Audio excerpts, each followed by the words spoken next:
Limi e ndjente çdo ditë pak më shumë se diçka po ndryshonte brenda tij. Nuk ishte diçka që mund të përshkruaj me fjalë të zakonshme, nuk ishte thjesht kurreshtja që shfaqet kur takon dikë të ri. Ishte diçka më e thellë, më ngjitse, diçka që e kaploi ngadalë dhe nuk i la vend për mëdyshje. Kur Aurora hyri në shtëpi, ai ndjeu menjëherë një prani të pazakonshme. Nuk ishte thjesht pamja e saj, ishte mënyra si lëvizte, si fliste, si ishte në hapësirë, pa bërë zhurmë, pa kërkuar vëmendje. Një lloj karizme që nuk mund të injorohej, ai e shikonte çdo ditë pa e kuptuar se sa kohë kalonte duke e vëzhguar nga larg. Nuk kishte asgjë të keqe në atë. Thjesht një ndjesi e brendshme që po rritej dhe po bëhej gjithnjë më e qartë. Aurora ishte e re në shtëpi, e përmbajtur, e kujdesshme, por me një siguri që tërhiqte pa e ditur vetë.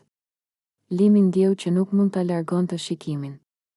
Nuk ishte një tërheqje e thjeshtë, ishte një lloj magnie që pushtonte mendjen dhe emocionet. Ditët kaluan dhe ai filloi të bënte më shumë përpjekje për të qenë pranë saj, për të ndarë momente të vogla, biseda të rastësishme që dukeshin normale, por brenda tyre kishte një tension të padukshëm.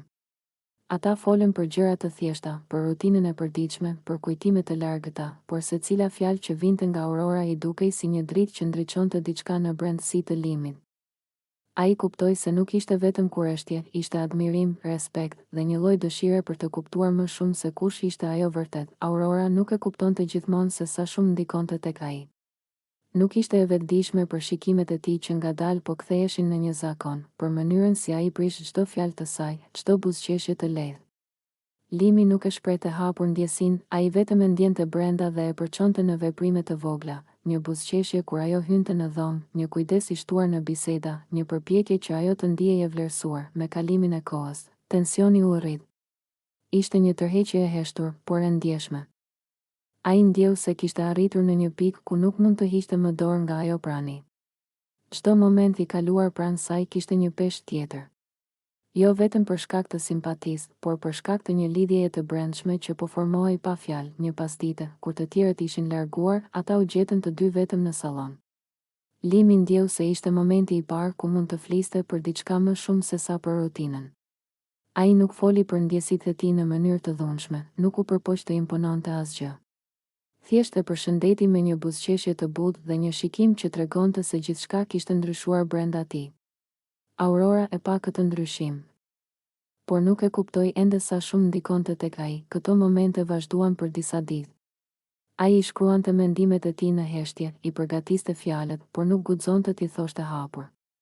Ishte një lojë e brendshme midis guximit dhe frikës, midis dëshirës për të treguar ndjenjat dhe respektit për hapësirën e saj. Aurora vazhdonte të ishte e qetë, e përmbajtur, duke u marrë me jetën e përditshme, pa e ditur fuqinë që kishte mbi Limin. Pastaj erdhi momenti kur Limi kuptoi se nuk mund ta mbante më brenda. Ishte një ndjenjë që nuk mund të shtyhej. Ai u afrua ngadalë, e shikoi drejt syve dhe foli me zë të qetë, por të thellë. Dua të njoh më shumë. Jo për t'u ngatëruar, jo për të krijuar tension, por për të kuptuar kush je vërtet. Aurora e shikoi me një kthjellësi që nuk e prishti tensionin, por e bëri më të fortë. Nuk ishte një fjalë e thjeshtë, ishte një hap drejt njohjes dhe respektit. Pas asaj bisede, Limi ndjeu një qartësi që nuk e kishte ndjerë më parë. Nuk ishte e njëjta simpati e para, nuk ishte kurreshtja e hershme. Ishte një dëshirë e sinqertë për të njohur një person, për të qenë afër, për të krijuar një marrëdhënie bazuar në respekt dhe admirim të ndërsjellë. Aurora nuk e tha me fjalë, por e ndjeu se diçka kishte ndryshuar. Nuk ishte dashuri e menjëhershme, por një përqafim i heshtur i emocioneve që po lindnin ngadalë.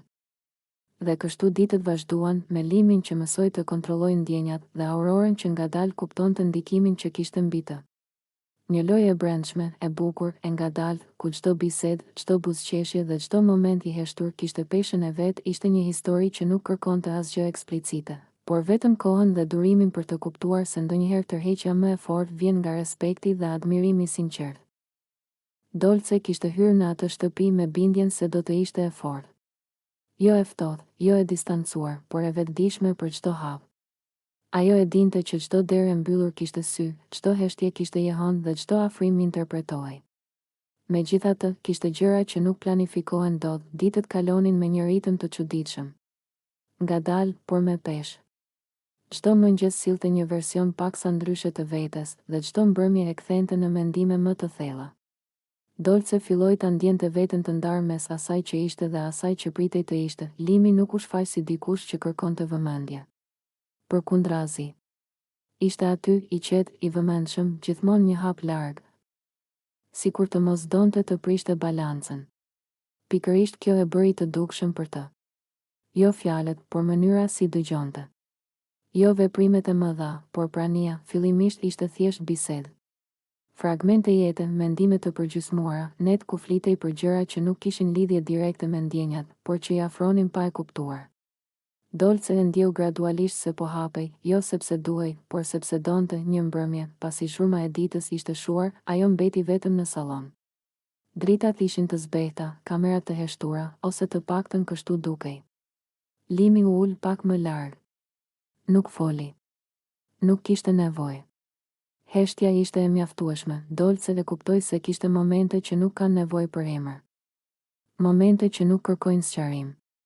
Vetëm praninë e dikujt që nuk të shtyn, nuk të kërkon, por të lejon të jesh. Afërsia mes tyre u ndërtua si një rrugë e ngushtë, hap pas hapi, pa nxitim.